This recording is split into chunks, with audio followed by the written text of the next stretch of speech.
Welcome to the RTO Superhero Podcast with me, Angela Connell-Richards, where we'll explore the complexities of compliance and how to ensure business success within your RTO.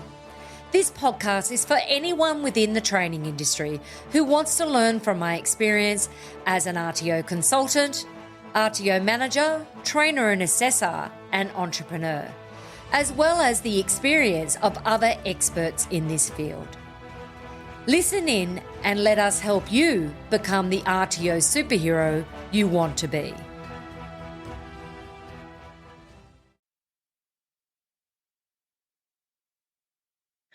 Welcome to the RTO Superhero Podcast, and with my special guest, Boon-Hollows, who's joining me for the whole year this year, where we're going to be breaking down the standards and what's involved with what the RTOs need to do in order to prepare for the new standards. So Lauren and I just had a chat about what we've been doing and the amount of documents that we've been working on.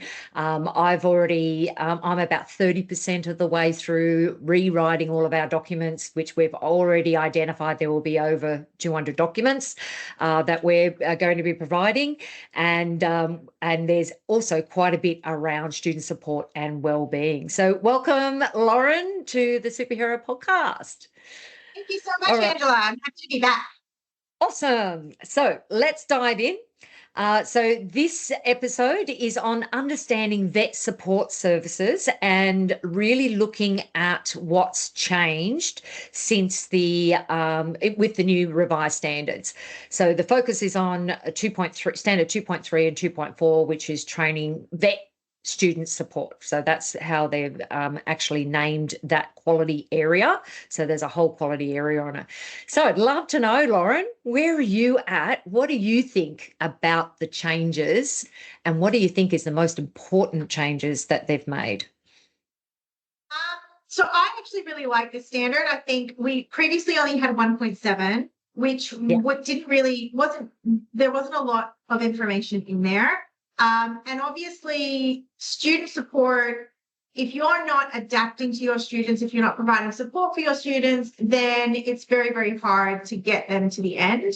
And completion rates are such a massive thing in our sector. And I think a lot of that relates to, if it doesn't relate to contextualization of assessment tools, it's relating to student support and taking on students whereby you haven't really explained what the program is and how it's going to run. And therefore, it's actually not suitable for the students. So this aligns the broad standards much more with like what's already required in government funding contracts, what's already required by ESOS. And so I think that this, that what's within these standards broadly makes a lot of sense. I also think it's gonna, for the RPL RTOs, for our online RTOs, it's gonna have a fairly major economic and business operational impact. Totally agree. They really look, for some of them, they're amazing, they're fantastic, they work really well, but for others have just, to be perfectly candid, dropped the ball. RTOs where they say you've got 12 months to do the course online. My son's recently been going through a course in retail and he wasn't allowed to do the practical of any unit right until the end of the course. And so he's been working in industry. He's been working at a job part-time for the last year. And when we've been going through the hours, they're like, well, your hours only start at the end once we've completed, and you will be going over the 12 months, so you're going to be charged an additional fee. And I'm going, actually, hold on a second, guys. Let's just look at fairness and flexibility. He's been working in this place for all of these and I'm happy to go back and explain fairness and flexibility and student support, and you've actually got to explain these things. And currency and validity. Right? So I think that there is a lot of aspects for those particular RTOs that this is going to impact. Ultimately, if you take on the responsibility of a student, if you're going to take money from a student, you have a responsibility to provide them with some support to get them to the end of that course. And I think that there has been a lot of issues in this area, and this is where we have seen some of the rorting happening in the past, where we're going in and we're enrolling students that aren't suitable for the courses. We're never going to be able to provide the student support that they need to get through to the end of it. We didn't bother doing a proper check to make sure what their disability or what their needs were prior to enrolling them properly in the course. And so therefore we ended up with much lower completion rates than we should have. So I'm hoping that through putting these standards into place, I think reading some of the specifics of the actual, standards, that's who we're going to be taught. Like that's who the regulator is going to be looking at in those processes. Yeah, and I totally agree with all of those. One of the really important parts, like I love support services as well. I think it's definitely shouldn't be one clause. It should be more encompassing when it comes to or inclusive, I suppose, when it comes to looking after all of our students. The big thing that major changes that I've seen is one is that language literacy, numeracy, and digital skills, and how are we assessing that prior to course commencement, so that information that we're disseminating prior to course commencement, and also ascertaining whether the student is the course is suitable for that student, and do they have those foundation skills in order to successfully complete the training. I think that's what I found is it's more highlighted now within the revised standards. And then the other thing is how are we checking in on the students on a regular basis throughout their training? So yes, they may have got through the LLND assessment, but how are we checking their academic progress throughout the training? So that's something that I've seen is a bit different, coming up with ideas of how do we do that.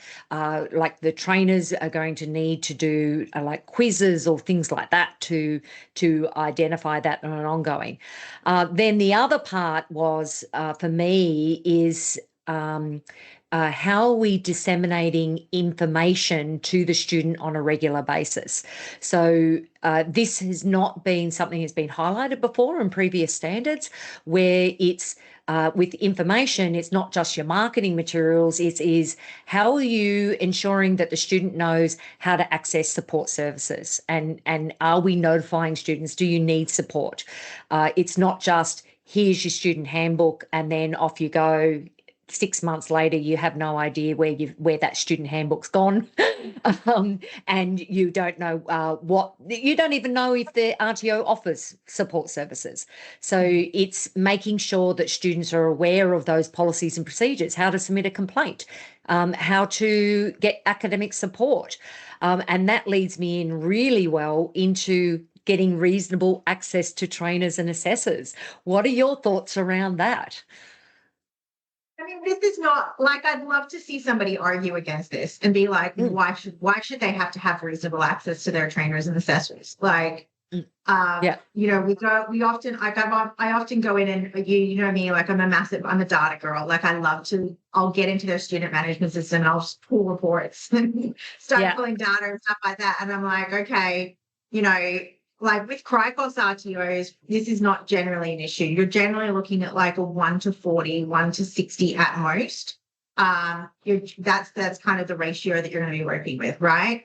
When we're working with traineeship and apprenticeship RTOs, it can vary. Like you can go from anywhere from like a 1 to, I probably see maybe even like up to 1 to like 200, just depending on whether or not they're doing like groups in the workplace, or if they're doing that block model sort of training, right? You can get much higher ratios of trainer to student in those sorts of scenarios. But then sometimes we'll go into colleges and we'll look at it and they'll have like a 1 to 500 ratio. And I'm kind of going, okay, you've got a 1 to 500 ratio. I can almost guarantee if you've got a 1 to 500 ratio, your completion rate is going to be below 30%. You're going to have a massive drop-off rate of students from enrollment to commencement. Your onboarding process is probably crap.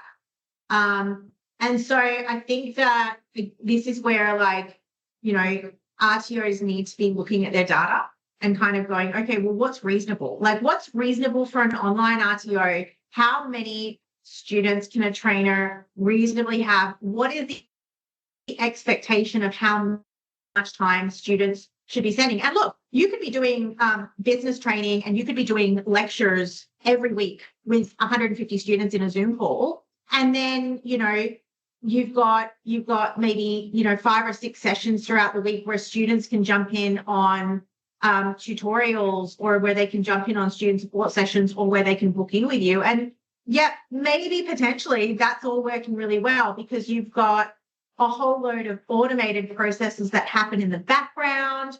Accelerate's about to launch its AI tutor later on this year. You may have an LMS that already has that sort of functionality built into it. So there are certainly ways that you can do it when you're really good at utilizing your system, when your admin is kicking goals, when you've got a trainer who's super organized. That's like 0.5% of RTOs, though. Like the vast majority of RTOs are, God bless their cotton socks, just not that organized. They are not that well resourced. And so I think that, this is going to be a highlight to that. I've noticed in state funding contracts, they're actually now asking us to put in what is the student to staff ratio. They certainly check that in. We're seeing it in ASCA audits too. Yeah. Yeah. So I think that that's going to be something that, does need to be focused on. And I think that from a business operational perspective, because you and I both operate with RTOs, I'm like, okay, but yeah, let's be realistic about bottom lines, and we want there needs to be viability and stuff like that. The RTOs that are going to do well through this are the RTOs that are going to have a really good student management system, a really good learner management system, and they are putting in place a lot of these features, right? I talked to RTOs, I was talking to one a couple of weeks ago, and they had something like 4,000 or 5,000 students. And I was like, you like the system that they were on, I was like, you really can't be on this system. Like you've got only 5 users that have got access to the system. Your trainers don't have access to the student management system. You don't have a proper LMS. Like you've got this shitty old Noodle one where students can't access your policies and procedures. We can't enroll them in a new course. There's no talking between the systems.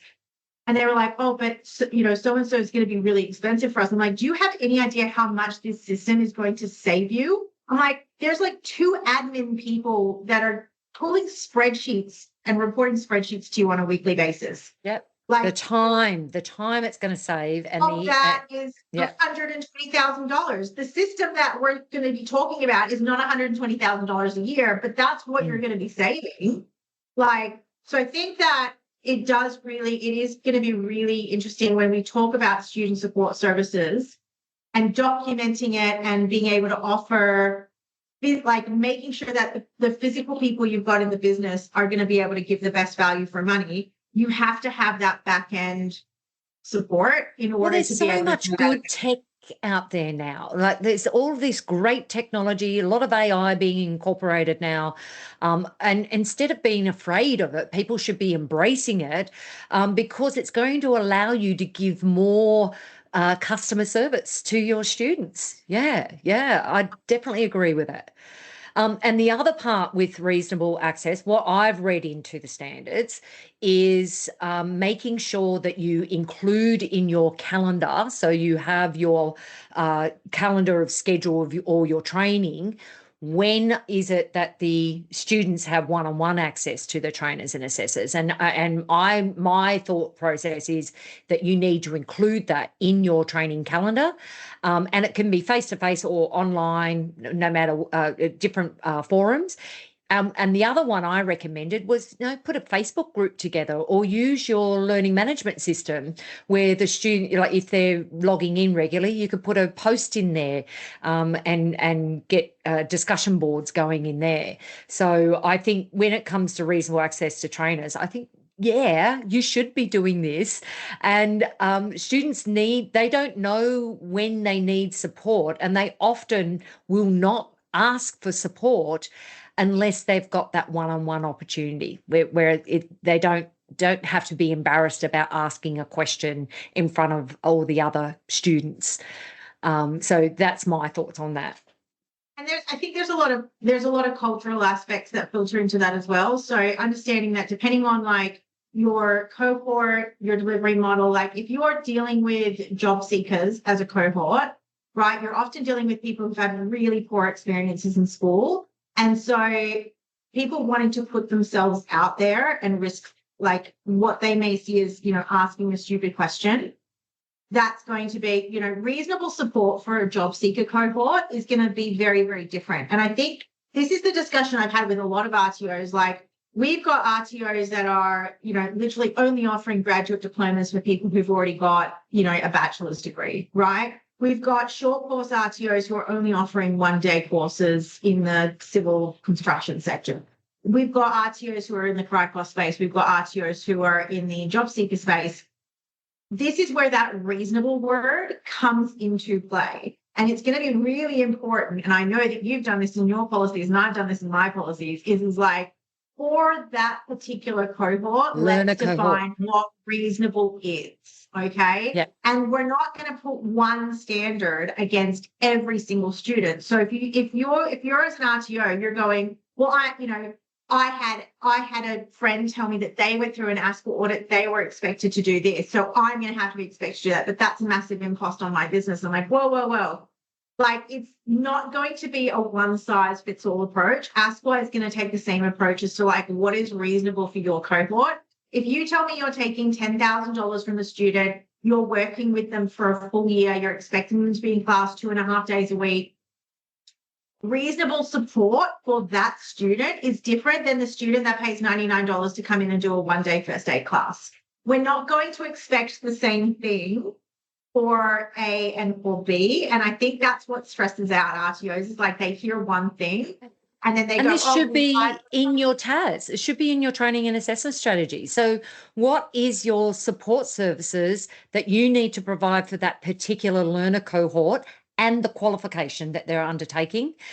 Once again, as you said, 2.5 days a week, 1 day, or are they going to be with you all year, or is it going to be they come in once a month? So you've got to or online. You were talking about earlier. I think online is going to have the biggest impact when it comes to support services, because how many online courses I know that I've done where it's just here's your login details and off you go.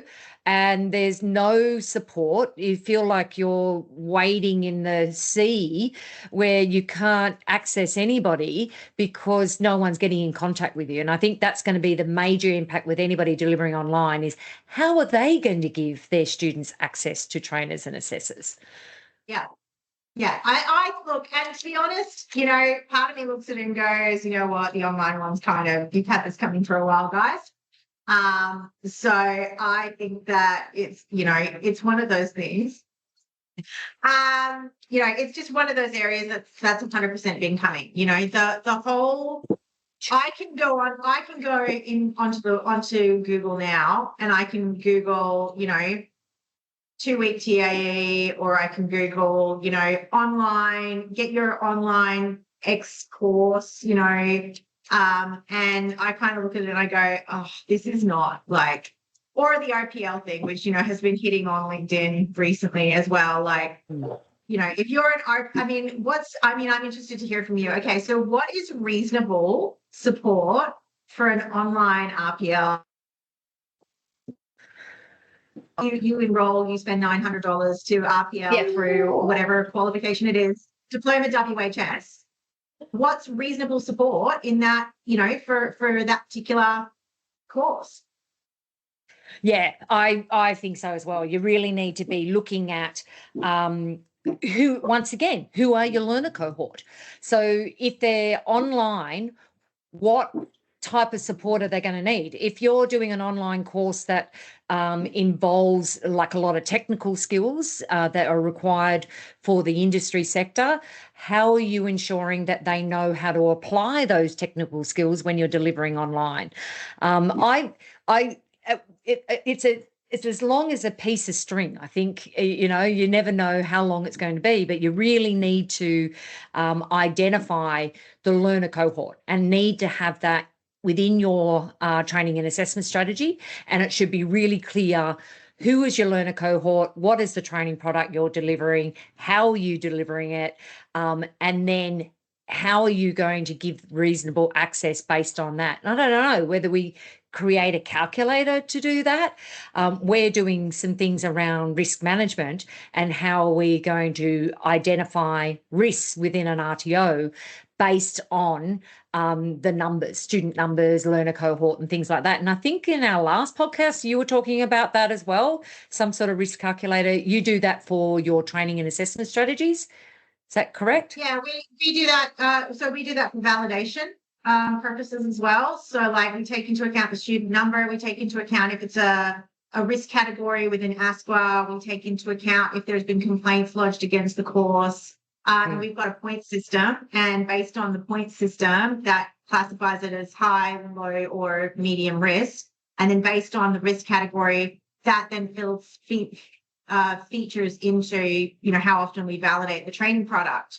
But, like it's probably going to be a fairly similar calculation as to whether or not we provide support services. And certainly my advice to RTOs, and I'd be interested to hear your thoughts on this. I have an RTO that, for example, offers they offer a qualification to 3 very different cohorts, right? They offer it to far north WA Pilbara students. They offer it to year 11 well-to-do students over a period of a year, and they offer it through a job seeker course down south. Now, each of those three cohorts is going to receive a different level of support. And you're right, we would have 3 different TASs for that because obviously it's different durations and it's different cohorts. So it's a different duration, different cohort, different TAS. And we would basically be saying, right, well, this is the support that you're going to get as part of that course. I think the thing that's going to be interesting and challenging is going to be when you've got students undertaking the same course, but through different models and different durations, where and how you communicate that to the students, because you can't exactly do it in a handbook because the handbook's too generic. So how you go about communicating that information to students and where you communicate that to them, I think that's going to be interesting because my gut instinct would be just knowing students as they are. You need to be very careful communicating that because you might have one group of students going, well, why does that group of students get that level of support and that group of students get that? We've had that before with when we're running government funded courses and we're running an equity course and we're running a participation course. With equity, we were required to provide lunches and meals. And it got to a point where we ended up providing lunches and meals to all of the students because trying to manage and explain to one group of students why they get lunch but they don't get lunch, it was just too hard, right? But it's those sorts of things that it's going to be interesting. That's where I see RTOs maybe kind of struggle a little bit when Yeah. And I think it's something that they, I don't think a lot of people are aware of this impact that's going to be on their RTO when it comes to support services and this reasonable access to trainers and assessors. And who knows what that's going to look like, because we're not going to know until we go to audit what are going to be the expectations from ASQA. Have you looked at since our last podcast, they've actually released the support services practice guides. What do you think about those? I mean, look, again, I don't think there's anything in there that's overly surprising. And I kind of feel like we are seeing points of this at audit anyway. So one of the things I've noticed in audit is how closely they're tracking trainers and assessors. And I've had it in several audits where they've kind of gone, well, hold on a second, the auditor, a trainer and assessor you're putting forward for that qualification, that we know that they train here, right? Yeah. So they're looking at it and they're going, well, you're saying that they're going to train with you, but then they also train here. So for RTO registrations, this is it's quite interesting to see how much they're delving into this space, but they're tracking the hell out of where trainers are going. So the RTOs can't turn around and say, oh, well, we've got this trainer and they're going to do X, Y, and Z. They're now kind of going to that step of, okay, well, show me the contract, show me the pay slips. Like, show me that they're actually doing the hours that you say that they're doing. So I think, again, that's going to have an impact from that perspective of like, all right, well, if we're going to say that we're going to provide access to trainers during these points in time, you know, how does that fit in? You were saying you were updating like the position descriptions and contracts, and we've updated our contracts as well.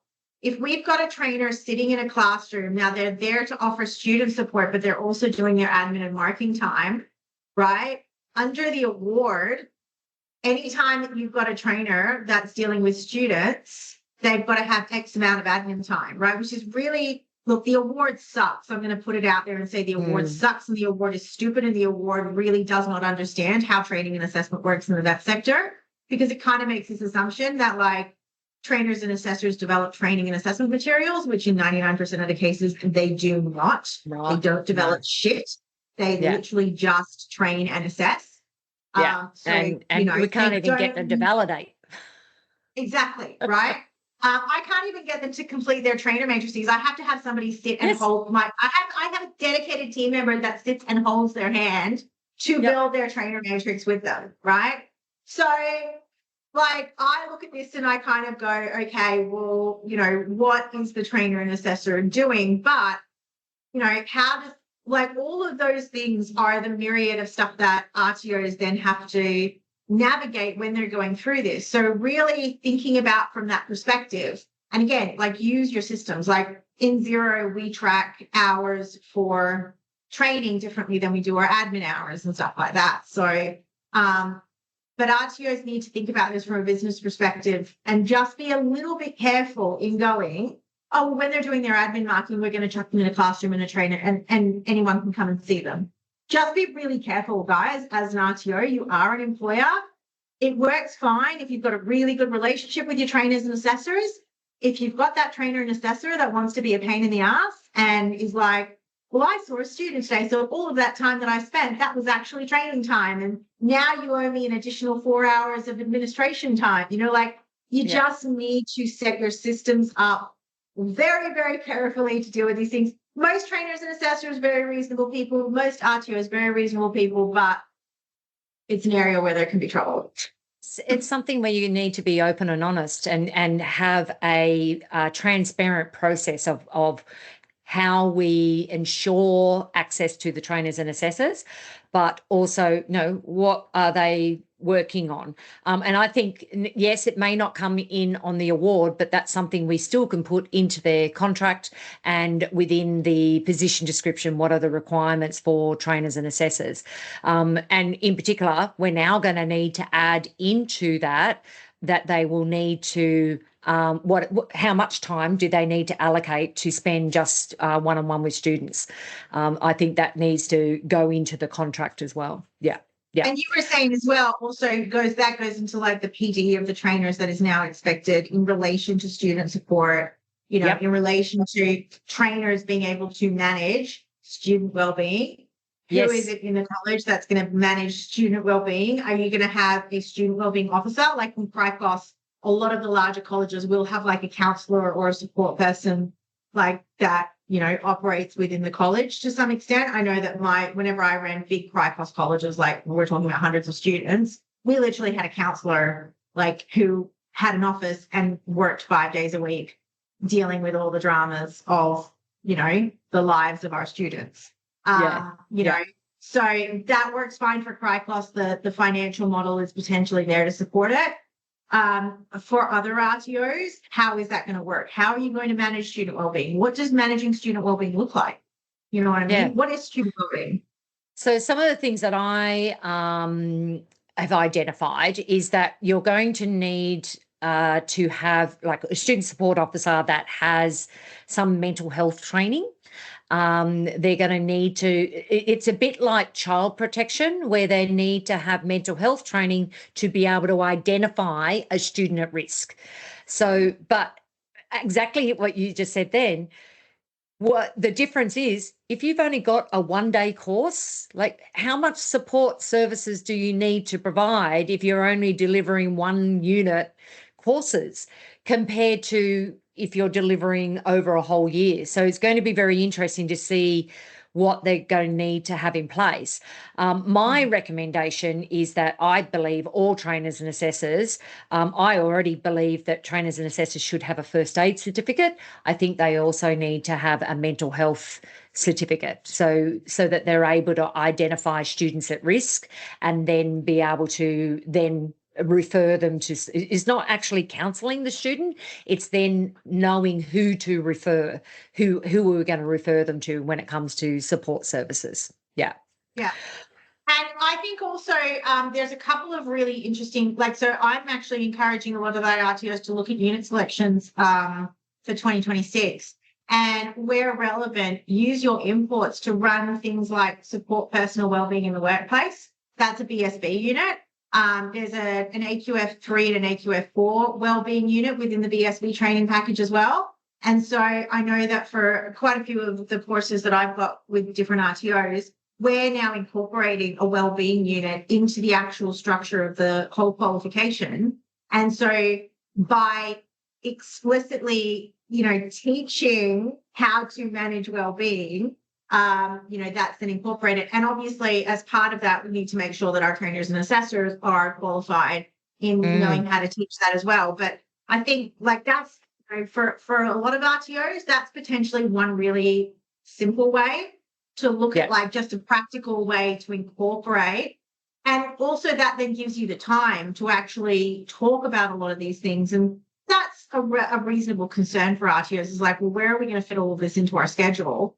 If you've got an explicit unit that's going to actually go and talk to some of these things and address it. One, very clear how you're covering this criteria. Two, makes it super easy within the TAS as to where you're going to cover it. Three, operationally, that you're actually kind of, if you're working on a funding model or anything, you're kind of being paid to actually then deliver that as part of your service. That's, I think a practical way that RTOs can. I love that idea. I think that's a great idea. Interesting. It would be interesting to see whether they end up putting a unit like that into the TAE. I thought of that. Yeah, that would be a great idea. Providers, you guys should actually think about doing that. You've got more electives now to choose from. You should think about including a wellbeing support. Yeah. Because our trainers need mental health support as well. They do. But also, there are often times where you may suspect that something's wrong with a student, but you don't know what to do. Or you don't know what the process is. And that's something that I've seen. I think this is fantastic that they've brought this in. And I think that's where there's going to be, because, mental health is at an all-time high at the moment because of the pandemic. So a lot of people are suffering and they're suffering internally and they're not, it's not clear who is affected. And I think trainers being able to identify is going to be, it's not only going to help the students, it's going to help the trainer and the other students in the room if a trainer is able to identify. I've been doing, I've been teaching de-escalation training, I think since 2018 now. I do that with almost all of my trainers as we do, whenever a new college comes on board, we'll schedule in a de-escalation session at some point throughout the year.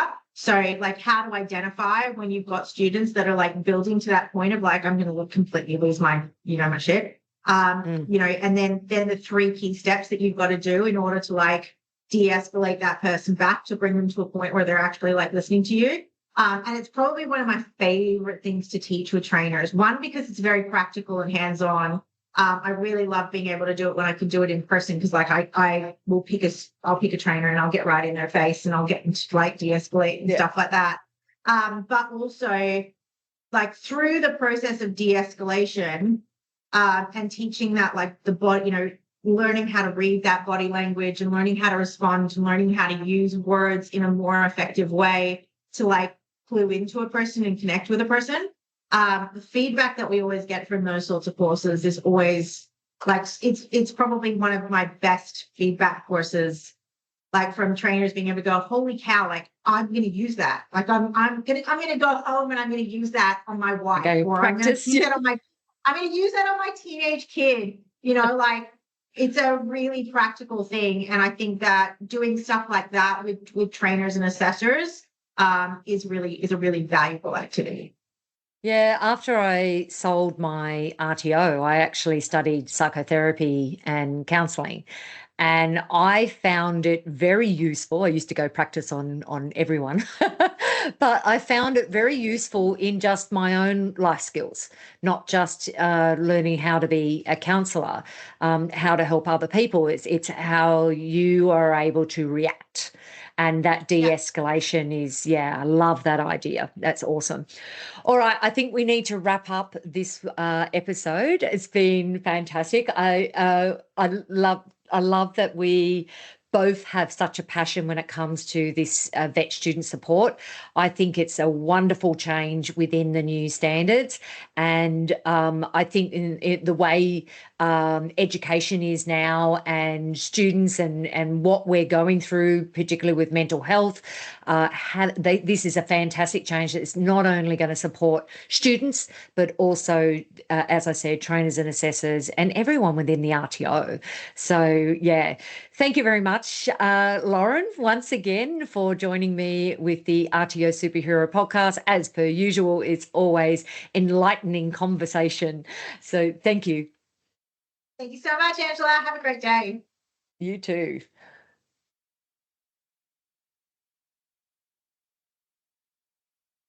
Awesome. Thank you for joining us at the RTO Superhero Podcast with me, Angela Connell-Richards. Please take a moment to rate and review the podcast on your preferred podcast app. Each rating and review helps me fulfill my goal of helping training organisations around Australia to learn and grow in compliance and business success.